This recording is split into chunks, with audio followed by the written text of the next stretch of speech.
Welcome to Bastrop Art in Public Places' second annual sculpture call. We are very excited to have a small but wonderful crowd here today. Before we move to what you really want to hear about are the awards and about the art, I wanted to tell you a little bit about what Bastrop Art in Public Places does. And we are tasked with, by the city, we are board, with bringing art to the citizens and the tourists of the city, basically for them to enjoy. My name is Diana Rose. I have chaired the sculpture project now. This is my second year. Each year we're trying to get the bugs out until it's perfect. I don't know if that's going to happen anytime within the next 2 years, but one is that we're going to improve or try to add to where the artists are locating the sculptures that they're donating to our project. We're trying to make sure that we're going to have sculptures well lit. We're looking for information. The more information we can put on the plaques that the artists supply to us, the better that is. So next year we'll be changing our entry form so that the artist has to give us some information about their inspiration so that we don't have to fly them for that in public like we're going to do today. Well, I'm really glad to be here and to participate in the sculpture show. This is the second year.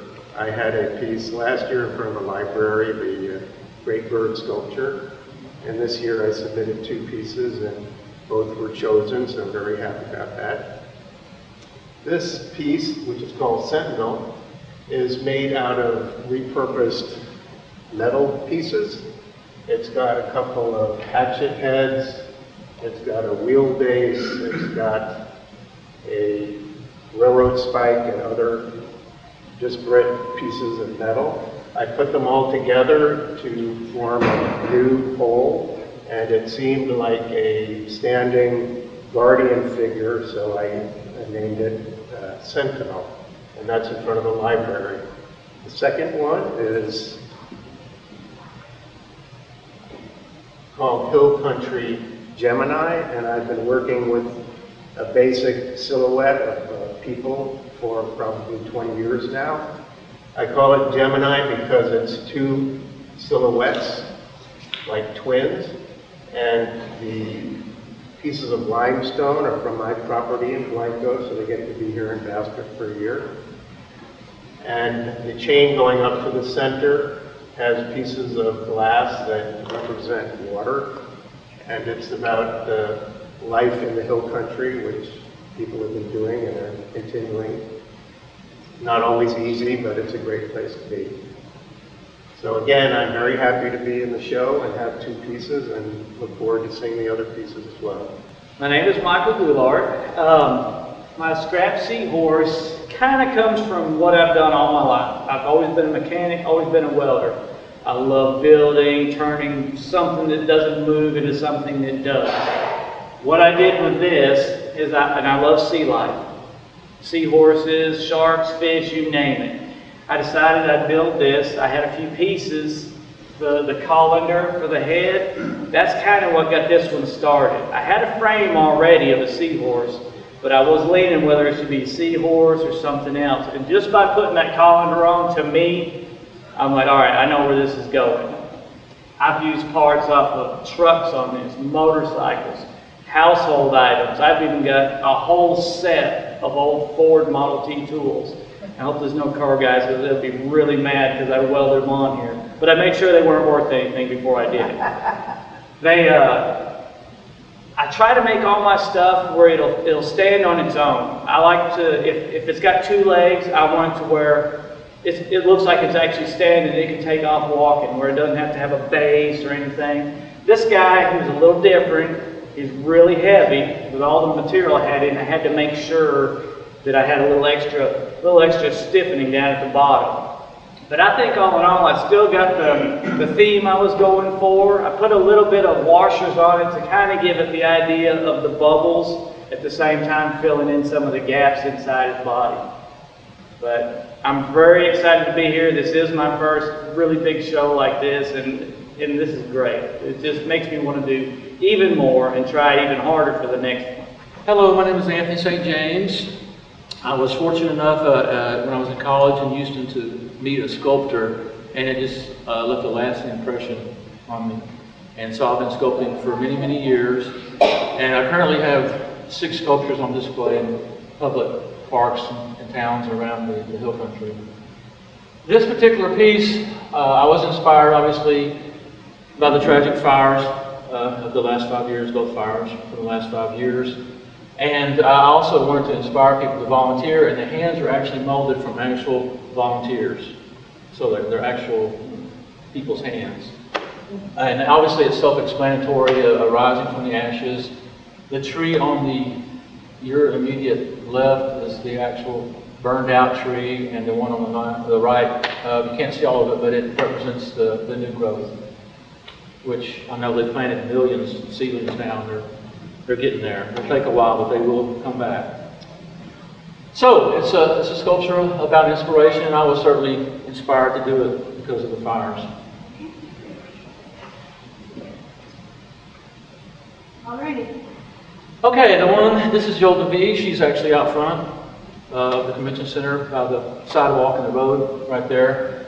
To be honest with you, I've always been fascinated with female dancers, what they can do, and versus what a male dancer can't do. And to be quite honest with you, we are fans of a show called So You Think You Can Dance, which we enjoy watching. Some of you may have watched it before, and it's a very interesting show about amateur dancers.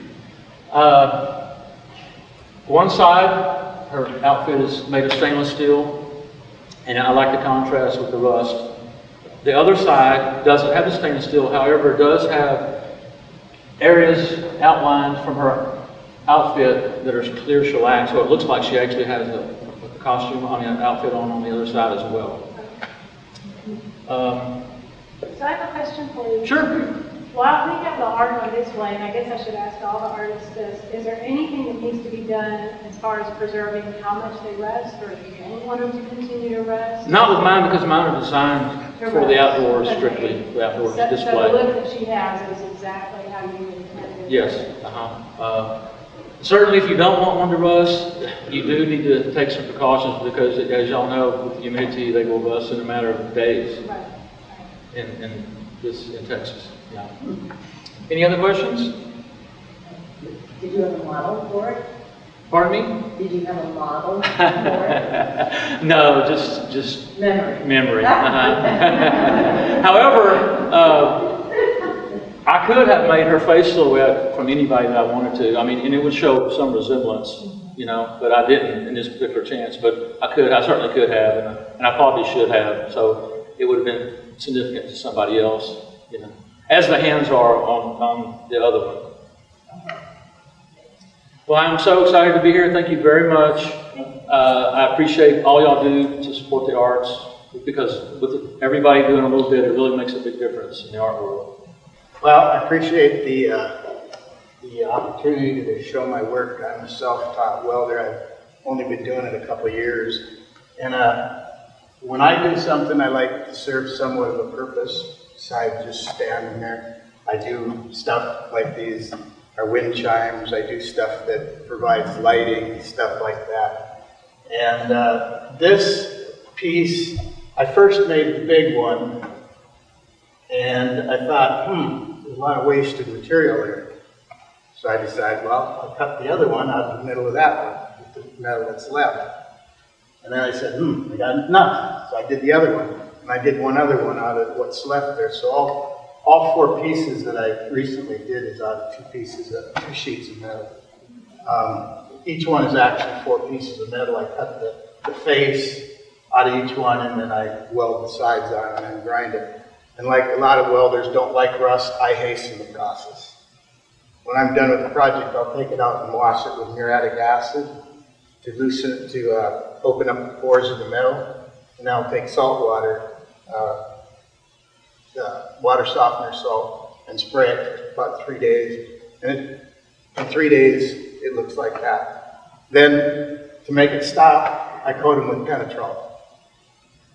It's a product that's made for paint, not to show brush marks. But it'll seal rust, it'll seal metal. I put a couple coats of that on and look and see if it's coming through. If it does, I give it another coat and then it's done rusting. And that's where these pieces come from. These are welding tanks, obviously, and each bell has its own tone. And hopefully you can get by the library and listen to it. It doesn't take much wind, but it takes a little. Again, I appreciate letting me be part of this, and hopefully I can in the future.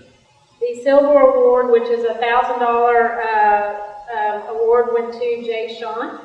And then honorable mention, Peter Mangan for Hill Country Gemini. And all the honorable mentions are $200 awards each. And then for the Sentinel, sorry.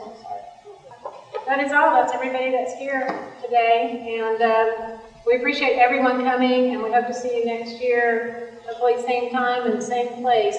We might move the date next year. We're talking about that to put it into April a little bit. We ended up having today a few competing events. South by Southwest doesn't help. Democratic Convention doesn't help. And then spring break. So we're hoping maybe we'll pick a weekend that's a little bit more open next year so we can have a lot more visitors and a little bit warmer weather. So thank you, everyone, and take food, eat, and drink as much as you want before you go.